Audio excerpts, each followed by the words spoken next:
Oh, we're live. Sorry. Okay, it's that time of the week or that time of the month. I don't know. We're doing the live stream for the indoor houseplants. You know, the best one. Just kidding. Everyone else is great. They're really awesome at informing all of us how to take care of our outdoor plants, and then now I'm doing the indoor. So today we're going to talk about damage control. I know lots of us have seen our plant do some like weird stuff, and we kind of just ignore it until it stops. We can't be doing that all the time. We definitely have to figure out what's going on because we don't want it to die. And I've done it before where I see it, I ignore it, and I'm like, I'm just gonna pretend I didn't even see that black spot that's on my leaf there. But all right, let's get started. So I'm gonna be covering pretty much pests, fungal and bacterial issues. I'll be also covering, I believe, just general stress, which could include humidity levels, this exposure to sun, sometimes not enough sun. So I'll show you guys a few things. I probably won't get into anything super complicated, only because with some of the pests, and I think even some of like the infections that a plant can get, it can be a little hard to explain, and sometimes the symptoms might look similar to like humidity damage or even like sun stress. So let's get that going. So to start off, we're going to talk about stress, like just general stress for your plants. They do go through it, and they will make it very obvious when they're going through it. So for example, just to even begin here, with micans, they're actually very prone to sun stress. I don't know if this one is showing it, but typically when they have too much exposure to sunlight, they'll actually start turning very red, which I don't think this guy has a lot of that. The one at home that I have, at one point I put it too close to my window and it started turning really red. It looks pretty, but if you leave it there for too long, it could possibly die, which I think with one of my string of hearts many years ago, it was doing great for a long time. I had to put it outside in like a partial sun, partial shade area. It got really sun stressed, and it actually ended up dying because I didn't move it and I wasn't really paying attention when I should have. But be mindful of that. When it's actually being exposed to too much sun, it either usually causes this like redness in the leaves. Succulents do it too, by the way. And it can die. You could also actually get sunburns, which I don't know if this shows it too. I don't think I have an example of that, but pretty much you'll actually see it on the middle of the leaves, sometimes at the end. It's not the same as when your plant is dry where you see it at the tips. That's very different. So if you notice like a scorch mark on your leaf, that means there's too much sun wherever you have your plant. Let's see what's next. Humidity. Humidity is a bigger issue. It's easy to fix actually. That one's not too bad. You typically just want to make sure the humidity levels in your area is high enough for the plant that you have in that area. So for example, calatheas, alocasias, some of the begonias, they do require a bit more humidity, and they start to do this where they start to crisp up. It looks kind of rough, but yeah, this is actually a perfect example.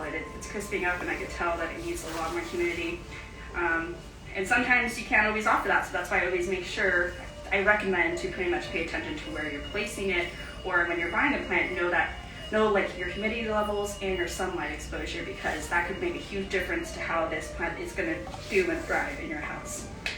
Okay, nutrient deficiency.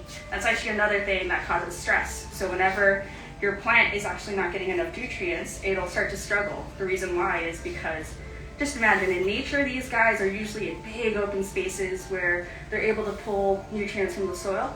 When they're in a pot that you're constantly watering, they will lose it very quickly. So if you're not feeding them, within time that they will start to struggle. You'll notice that oftentimes with a few of these plants, they'll start to lose a lot of their bottom leaves, they'll yellow and then instantly die within the next few days. That usually is a sign of a nutrient issue. Other times it could also just be that you're overwatering. So that's why it's really important to pay attention to what you're doing, because it could be one or the other. So just keep that in mind. If you notice that you haven't fertilized in a long time and that starts to happen, I think you should probably fertilize. Let's see. Oh, with nutrient deficiency too, you could also notice it because sometimes your leaves will start to get a very pale green, which could also be lack of sunlight, but sometimes that's a sign of it, so just be mindful of that. Let's keep going. Watering. Watering is probably the most important thing. I've mentioned it before in other videos. If you are overwatering or underwatering, it's going to cause a reaction to your plant. So For example, I don't know if I have one. Actually, this is actually a perfect example. So this I could tell this is being overwatered, and it actually has a nutrient deficiency. But pretty much you start to get like these browning spots. I think I've had customers come in and ask me about them. Sometimes it could be a pest. Oftentimes it's actually pretty much your plant getting too much water, the cell that's holding the water exploding, and then it causes these browning spots. So when you're overwatering, that's actually a huge thing that can happen. It'll be a big issue. When I say the nutrient deficiency thing for this guy, as you can see, or maybe you don't, some of the smaller leaves are really curled and kind of deformed. Whenever you notice that, like deformities on your new growth, that usually is a sign of a nutrient deficiency. But yeah, that overwatering can cause the exploding cells, and another sign of overwatering is root rot actually. So you'll oftentimes see browning spots, like bigger spots.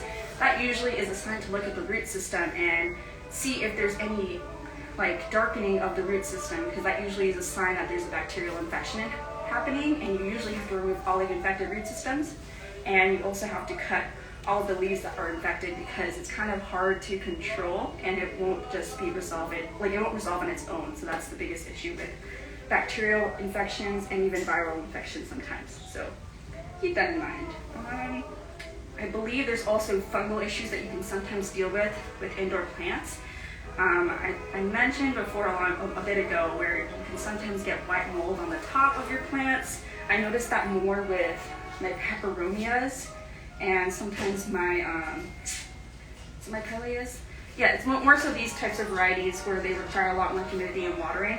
If I'm watering too much, I actually notice mold on the top of the soil, and that actually might not be problematic at first, but if you leave it on for too long, sometimes you might attract other fungal issues that will go to the base of the stems and even the leaves, and now you have a fungal infection that you will never be able to resolve, because fungal infections, once they're present, they're really hard to remove. So it's always recommended to like redo the soil, like put new soil, or even cut anything that's infected for fungal issues, because you can get like liquid copper to control it, but I always recommend just to remove it from the plant because it's really hard to get rid of it. Let's see. Underwatering. Just like I talked about how important watering is, underwatering is also a big issue, because instead of getting, all those huge black spots, you actually get the crisping tips, just like you would with humidity issues. And then you get the shrinkage in the soil, and then your plant just stops growing for you. You will lose any growth that your plant is doing. Like it'll go into shock pretty much. It'll close the pores that are on the leaves. So it just stops growing. That's what it is. If you're not watering your plant, it just stops growing. It won't be able to do the full photosynthesis process, and now you have a struggling plant. And if you're wondering why your plant isn't growing, it's probably because it's inconsistent watering. So pay attention to that. It's an easy one to notice because you have shrinking soil and then you have browning tips. So just be mindful of that.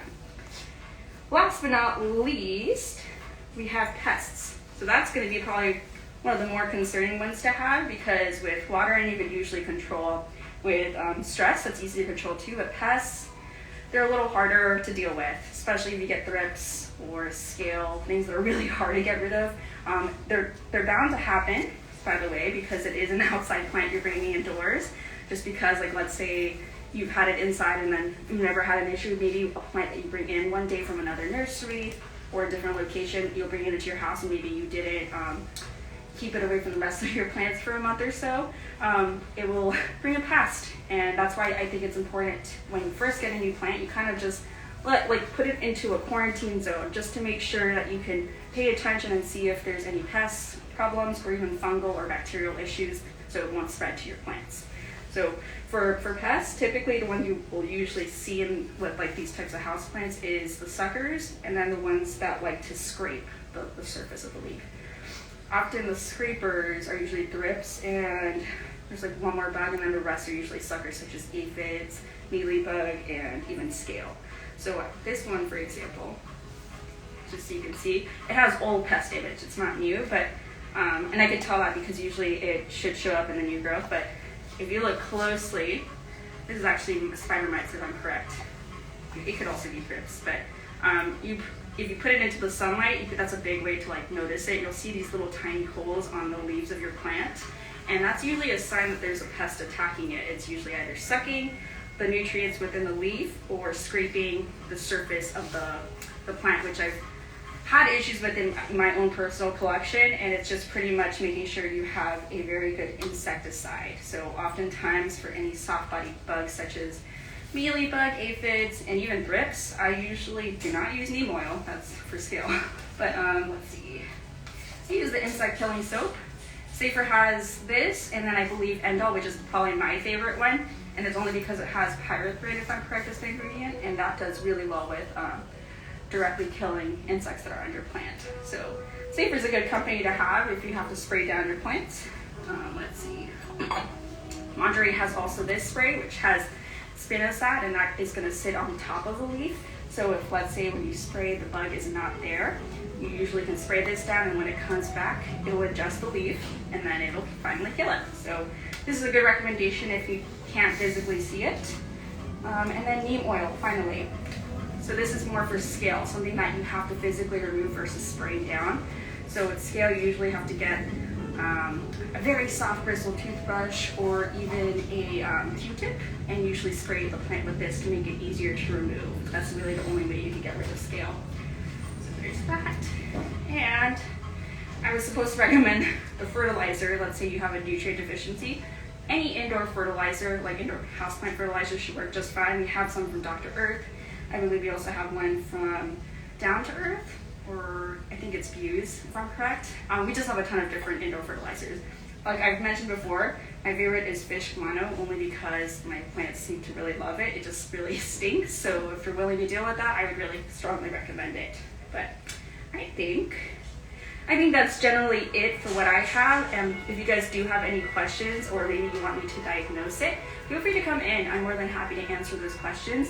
You could even ask them on the live, but if it's not a physical photo, I typically have a harder time seeing like what's really going on. So you definitely want to bring in a leaf or your plant, and I can definitely help you with that. But yeah, if you guys have any questions, I'm more than happy to answer them right now.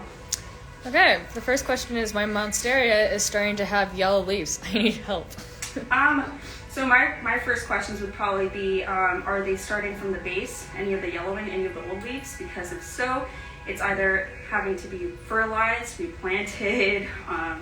It could also just be that they're old leaves too. So if you show me a photo, I'm more than happy to kind of diagnose that for you. What is the best lighting for monsteras? They're pretty easy to acclimate, honestly. I have one in my patio, and that lighting is indirect, very bright light. I also have one in my room, and that one's kind of not very direct sunlight. It's very low light in that area, and they do fine, but I can obviously tell the one that's in my patio is preferring that type of sunlight, and it grows very well. So I would do as bright as possible if you can. Okay. How can you measure or guess, know your humidity indoors?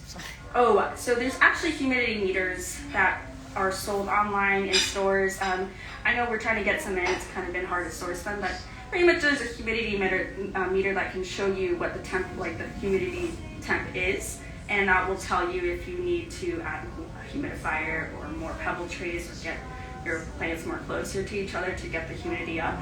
But yeah, there's meters you can find online that are typically really good to do that. Is the curling up normal, or do you need to water it more? So curling can sometimes be a deformity from lack of nutrients. It could also just show you that you might be dealing with an insect, or it could be underwatering. So it all depends. Like I said, I would have to see a photo, but for the most part, it's typically underwatering, where they usually tend to flop and then curl in. Hold on. My nose is really runny right now. Alright, that's all the houseplant questions that we have, and we're not answering non-houseplant questions on this channel, just FYI to everyone who put non-houseplants questions in the comments. But yeah, that's all for today. Awesome, cool. Well, all I have to say now is, if you can, follow our GreenHouse Instagram account, which is GreenHouse, or the GreenHouse RG. Yes. And then definitely sign up for our emails, because that will give you updates on all the events that are going to be coming up for spring opening, which are a few fun ones. And I believe the one for the houseplants is going to be around May, if I'm correct. So hopefully we get to see you there, and see you soon. See you next time.